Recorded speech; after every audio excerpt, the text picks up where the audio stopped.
추첨을 통해 햄버거 쿠폰 드리겠습니다. 주진우 라이브 돌발 퀴즈 내일 또 만나요.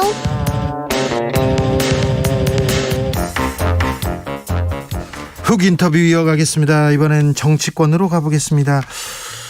오늘 윤석열 선대위에서 상임 고문직에 최재형 전 감사원장을 임명했습니다. 이 자리 원래 윤석열 후보가 홍준표 의원에게 제안했던 자리였는데요. 둘이 만나서 밥 먹고 대화를 나눴습니다. 분위기도 좋았다는데 협상 무산되고 갑자기 홍준표 의원을 구태 정치인으로 비판하는 일이 있었습니다. 그러니까 방자하다 이렇게 또 대답했고, 홍준표 의원은 진퇴양난이다, 모욕을 당했다, 차라리 나를 출당시켜라 이렇게 계속 얘기합니다. 윤핵관에 대해서도 개가 짖어도 이런 격한 발언까지 했는데요. 국민의힘 원팀으로 가는 걸까요? 가기는 할까요? 이현주 전 의원과 이야기 나눠보겠습니다. 안녕하세요. 네, 안녕하세요. 어떻게 지내세요? 요새 뭐 좀 보면서 이렇게 좀 복잡하죠. 네. 네. 홍준표 의원과 윤석열 후보 원팀 이거 가능할까요? 당위성은 있는데 네. 실제로 될지는 근데 뭐 역사상 어쨌든 역대 이게 대선이라는 건 통합을 하는 쪽이 이기거든요. 그렇죠. 네, 마지막에 가면 국민들이 대통령으로서 국정을 어떻게 운영할 건가 이걸 아주 진지하게 고민을 합니다. 막판에 한 2주 정도 남겨놓고는. 그렇죠. 그래서 통합을 하는 쪽이 반드시 이겨요. 그런데요. 네. 홍준표 의원은 지난 선거에 나오셨어요. 보수 야당으로. 그리고 당대표도 2번이나 하셨고 지금도 젊은 층과 당의 지지세가 엄청난 확고한데 이 윤석열 후보가 홍준표 의원과 손을 안 잡고 이게 가능할까요? 저는 뭐 쉽진 않을 것이다 이렇게 봅니다. 왜냐하면 그것은 뭐 홍준표 대표의 어떤 세력이라든가 이런 걸 떠나서요. 아까 말씀드린 것처럼 대선이라는 거는 국정의 최고 지도자를 뽑는 과정이거든요. 예? 그래서 통합을 못하는 걸로 이렇게 인식이 굳어지면, 그러니까 네. 사람들 지금은 이제 기대들이 있는 거지 않습니까? 근데 그게 네. 다 없어지고 결국에 양쪽 진영으로 진영 대립으로 격화돼 갈 때 진영이 결속되고 통합을 해나가는, 또 일단 그렇게 되면서 거기서 더 나아가서 국민 통합까지 할 것 같다 이런 사람이 보통 되거든요. 근데 당 통합도 못 하는데 무슨 국민 통합을 얘기합니까? 그러니까 그런 문제가 있기 때문에 사실은 뭐 세력이 얼마나 되고 안 되고를 떠나가지고 그것은 굉장히 치명적이죠. 네. 제가 볼 때는. 네. 그런데 윤석열 후보 홍준표 의원 만났을 때는 화기애애했다면서요. 그런데 그 이후에 윤핵관이 문제입니까? 저도 사실은 잘 모르겠어요. 사실 그래서 이 문제가 봉합이 되려면 어찌 됐든 책임 있는 해명이 좀 필요하다고 보고요. 예. 어쨌든 후보 몰래, 그러니까 후보가 알지도 못하고 후보가 양해가 안 됐는데 윤핵관이 나서가지고 홍준표 대표를 망신을 준 것인지, 아니면 후보하고 다 얘기가 된 것인지, 아니면 또 다른 누구가 개입했는지, 이런 것들은 모호하지만 어쨌든 분명한 것은 보통 이렇게 두 최고 지도자 아닙니까? 어떻게 보면 우리 당에서는요. 네. 근데 이 두 분이 2시간 반 동안 국정의 모든 분야에 대해서 서로 허심탄회하게 나눈 얘기가 아침에, 그 다음날 아침에 바로 새면서 네. 그것도 굉장히 그중에서 지엽적이고 어떻게 들으면 국민들이 오해할 수 있는 이런 네. 것들을 가지고 망신을 한쪽에 줬다. 예. 이것은 사실은 이 경위가 어떻게 됐는지 해명이 필요하고, 저는 여기에 대해서도 책임이 어느 정도 누가 책임질 사람이 있으면 책임져야 된다고 봅니다. 홍준표 의원이 최근에 나만 진퇴양난에 빠진 느낌이다 이렇게 토로했는데 이건 어떤 의미입니까? 뭐 저도 잘은 모르겠습니다만 제가 본인이 아니니까요. 근데 제가 이제 느끼기에는 아마도 이제 같은 당이니까 이제 또 대선이고 그렇기 때문에 정권 교체를 위해서 적극적으로 지지를 해야 되는데, 이제 적극적으로 지지하자니 이렇게 어떻게 보면 굉장히 비열한 상황에 당한 것에 대해서 감정적으로 적극 지지가 안 되는 거죠. 당연히 인지상정이죠. 그렇다고 해서 또 당을 떠날 수도 없는 상황이고, 뭐 이런 이제 이러지도 못하고 저러지도 못하는 그런 상황을 토로하신 게 아닐까 싶습니다. 홍준표 의원에 대한 청년들의 지지는 여전한가요? 2030 마음 윤석열 후보한테 다시 쏠리고 있다 이렇게 그쪽에선 주장하던데요. 아니 뭐 제가 볼 때는 홍 대표에 대한 뭐 마음이 떠나서 인류가 그거는 좀 말이 안 되는 게 왜냐하면 지금 두 분이 경쟁하는 관계는 아니지 않습니까? 네. 그러니까 저는 뭐 홍 대표에 대해서 막 그때 경선할 때 뜨거웠던 그런 정도는 아니지만 여전히 이제 좋은 감정들을 갖고 있고 또 그 커뮤니티 같은데 보면 대개는 이제 홍 대표에 대해서 굉장히 나쁘게 얘기하는 분들은 1월달 12월 말에서 1월달에 가입하신 분들이 많으세요. 아, 그래요? 네네네. 그러니까 원래 예전부터 지지하셨던 분들은 변함없이 지지를 하고 있다. 그러나 뭐 비판적 지지도 가능한 거니까 네. 쓴소리도 할 수 있다라고 저는 생각합니다. 홍준표 의원 굿했습니까? 네? 굿요. 아니요. 무당 굿. 전혀 그런 사실 없다고 그러셨잖아요. 그렇죠. 그리고 제가 볼 때는 평소에 성향으로 보면 네.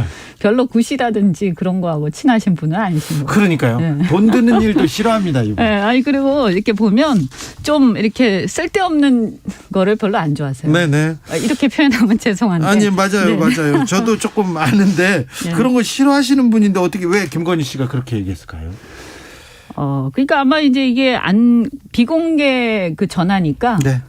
그냥 막 얘기하신 거 아닐까요? 비공개 전화인데도 그래도 기자하고 얘기하는데 그냥 막 그렇죠. 그래서 조금 놀랍죠. 왜냐하면 어쨌든 다른 걸 떠나가지고 그냥 지나가는 사람에 대한 얘기도 아니고 홍준표 유승민 의원에 대한 네. 얘기지 않습니까? 그러면 이 두 분은 사실은 경쟁자고 또 당에서 보면 어떤 면에서는 지도자 중에 한 분들이신데 이거를 후보 본인도 아니고 배우자가 이렇게 좀 디스를 한다는 것은 굉장히 그 예외적인 이례적인 경우죠. 네. 사실 보통 배우자들은 이렇게 말을 되게 조심하고 네. 본인이 이렇게 정치적인 견해를 잘 안 밝히죠. 왜냐하면 논란이 될까 봐. 네. 네. 그런데 계속해서 무속 논쟁 끊이지 않습니다. 왕자를 비롯해서 계속 지금도 가장 중요한 뉴스를 김건희 씨가 차지하고 있는 부분은 어떻게 보세요?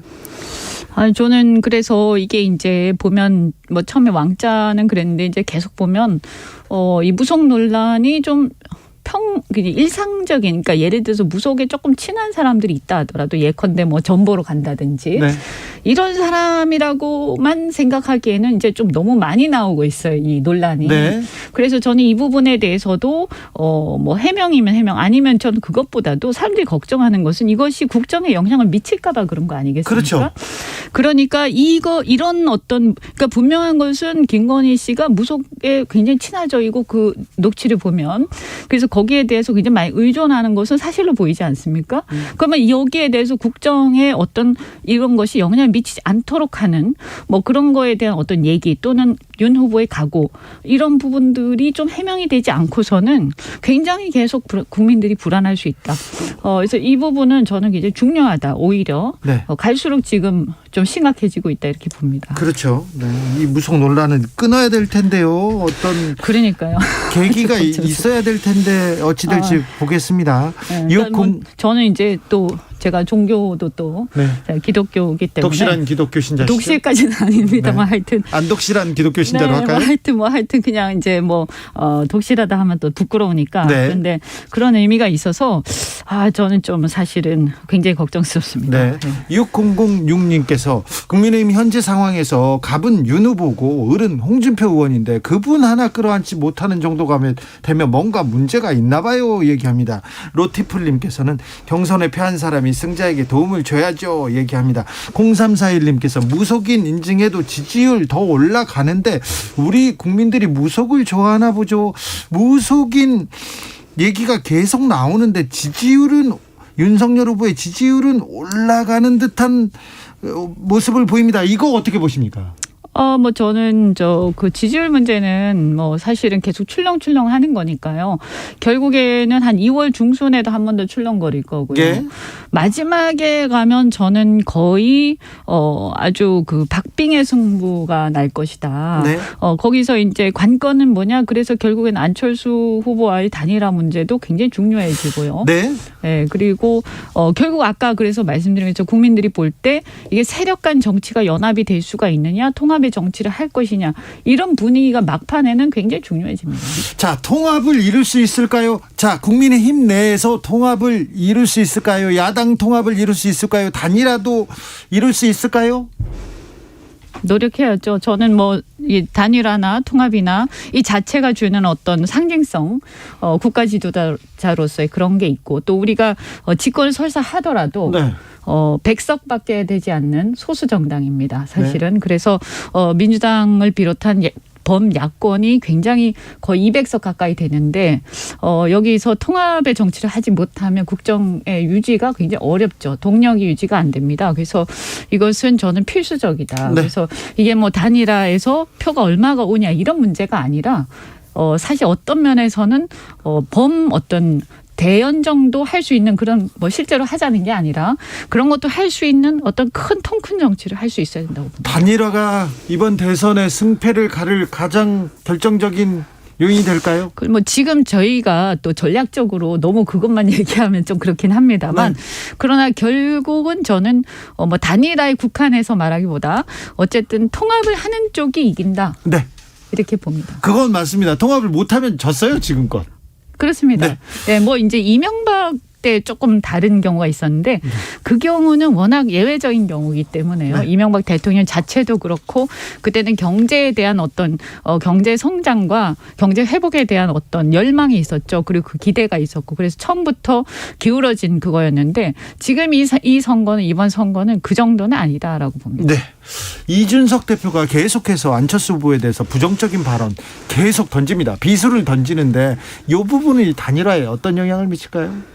아무래도 좀 감정적으로 안 좋아지겠죠. 안철수 대표 입장에서는요. 네. 그런데 또 뭐 이준석 대표는 제가 볼 때는 좀 전략적으로 이렇게 상대 길을 꺾기 위한 좀 그런 것도 있지 않겠나. 그래서 끝까지 만약에 해야 되는 상황인데도 끝까지 안 하려고 하겠나. 다만 이준석 대표는 아마도 안 해도 이길 수 있는 상황을 바라긴 할 거예요. 근데 제가 볼 때 사실은 여러 가지 여론조사가 있습니다만 ARS는 좀 정확도가 좀 떨어진다고 보고요. 전화면접 조사를 가지고 봤을 때는 역시 결국에는 박빙의 승부로 간다고 보는 거죠. 그러면 통합의 정치를 하느냐 마느냐 그런 상징성을 누가 갖고 가느냐 여기에서 이제 대세가 결정이 된다고 봅니다. 안철수 후보 지지율 한때 20%를 넘나 안 넘나 이러다가 지금 다시 좀 빠지고 답보 상태입니다. 그것도 아마 이제 제가 볼 때는 단일화에 대한 기대하고도 좀 관계가 있을 것 같아요. 제 개인 생각입니다만. 네. 그래서 단일화를 해서 안철수 후보가 됐으면 좋겠는 정권 교체를 안철수를 통해서 했으면 좋겠다고 생각하는 사람들이 있을 거거든요. 예. 그런 기대가 조금 빠지는 것도 있고요. 그다음에 윤 후보가 조금 반등을 하면서 다시 일리 옮겨왔던 세력들이 다시 복귀하는 것도 좀 있고요. 그런데 실제로는 이제 갈 세력들은 다 갔다. 네. 지금 남아있는 10%에서 15% 정도는 안철수 후보의 어떤 지지층으로 저는 남아있는 거라고 보고요. 네. 이 상황에서 안철수 후보가 이게 빠졌다고는 하지만 저는 막판이 되면 양쪽에서 네거티브가 격해지면서 결국은 어떤 그 현재의 어떤 두 후보에 대한 비호감 대선 여기에서 이 두 후보에 대한 비토표가 마지막에 안철수 후보로도 쏠릴 수도 있기 때문에 네. 그래서 뭐 무시할 수 있는 그런 정도는 아니라고 봅니다. 그렇죠. 자, 지금도 10% 이상의 지지율이니까 굉장히 중요한. 그게 승패를 결정할 수도 있죠. 네. 의원님, 네. 양자 TV 토론 무산됐습니다. 다행이죠? 아니 뭐 다행인 거 아니고요. 네. 국민의힘에서 좀 안도 아닌 거 아닙니까? 저는 뭐 꼭 그렇게 생각하지 않습니다. 왜냐하면 네. 기대 수준이 이재명 후보에 대한 기대 수준이 높기 때문에 원래 기대를 못 받는 후보가 오히려 또 하고 나서 더 잘 되는 경우도 있고요. 알겠습니다. 네, 근데 뭐 이게 공정해야 되니까 네. 사실은 법원의 그 결정이 일리가 있는 면도 있다. 우리 존중해야 된다고 생각합니다. 알겠습니다. 4716님께서 우와 이현주 의원님 양쪽에 다 있어서 봐서 그런지 객관적인 견해 매우 멋지십니다. 이렇게 얘기했는데 민주당에서 매일 쇄신을 외치고 있습니다. 네. 7인 측근들 나는 아무것도 안 맡겠다 얘기하고요. 네. 송영길 대표 서울 종로를 포함해서 보궐선거에 무공천하겠다 얘기하고 계속 이렇게 쇄신 행보를 이어가는데 어떻게 보고 계세요? 뭐 저는 물론 진정성에 대한 논란이 있을 수 있어요. 좀 더 지켜봐야 됩니다. 그러나 안 하는 것보다는 훨씬 낫다. 그리고 국민들은 이번에 정권 교체를 바라는 그 마음 속에는 기득권 교체의 그 열망이 숨어 있습니다. 저는 네. 그렇게 보거든요. 그래서 기득권 교체가 없는 정권 교체는 그다지 큰 바람을 몰고 오지 못합니다. 그런 의미에서 아마 저는 이재명 후보가 이 정권 교체의 바람을 기득권 교체라는 바람으로 이렇게 덮으려고 하는 게 아닌가 하는 전략적인 그런 의구심을 좀 갖고 있는데 우리는 이 문제를 굉장히 겸허하게 받아들이고 거기에 기득권 교체 프레임에 정권 교체 프레임이 사라지지 않도록 그 기득권 교체를 우리도 같이 해야 된다. 아, 그래요? 네. 윤석열 후보가 당선되면 기득권 교체 가능한가요? 해야 되죠. 해야 되죠. 네, 저는 그걸 모든 국민이 바라고 있다고 봅니다. 네. 가능할까요? 그게 이제 그것이 가능하도록 또 가능하게 보이도록 네. 국민들한테 그렇게 설득을 해야 되고요. 그런 의미에서 이번에 보궐선거 같은 경우 우리도 서초 갑하고 대구 네. 같은 경우는 뭐 세부적인 내용은 좀 다를 수 있습니다만 어쨌든 우리의 어떤 원인 제공으로 인해서 보궐이 생긴 거죠. 그렇죠. 혈세를 들여서 하는 네. 거니까 저는 약간 우리가 봤을 때 서초 같은 게 좀 애매하기도 하지만 그렇다고 하나만 뺄 수도 없지 않습니까? 네, 서초하고 대구는 아무튼 귀책 사유가 국민의힘에 있다고 볼 수 있잖아요. 그래서 저는 우리도 과감하게 해야지 여기서 만약에 흔들리고 저쪽은 하는데 우리는 안 하고 뭐 이렇게 돼버리면 이게 또 이상한 프레임이 됩니다. 네. 그러면 여전히 오만하구나.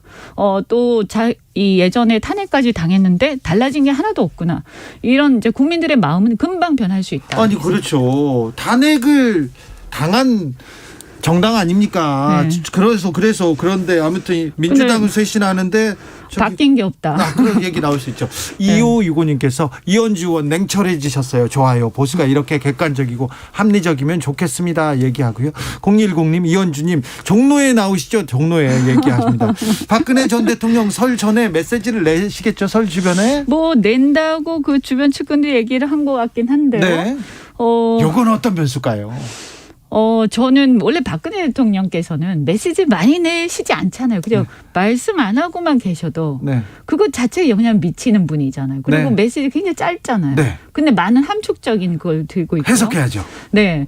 그게 또 그분의 힘이거든요. 네. 어떤 면에서 옛날보다는 약해지셨지만 저는 뭐 낼 가능성도 있다. 네. 네. 내면 박근혜 전 대통령을 구속한 윤석열 검사 얘기가 또 나올 텐데요.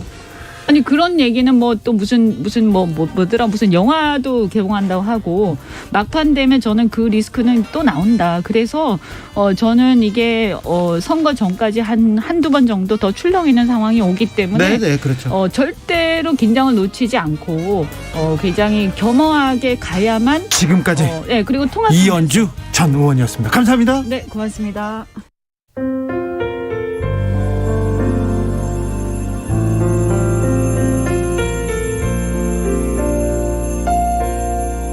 KBS 라디오 연중기획 희망충전 대한민국 466번째 이야기.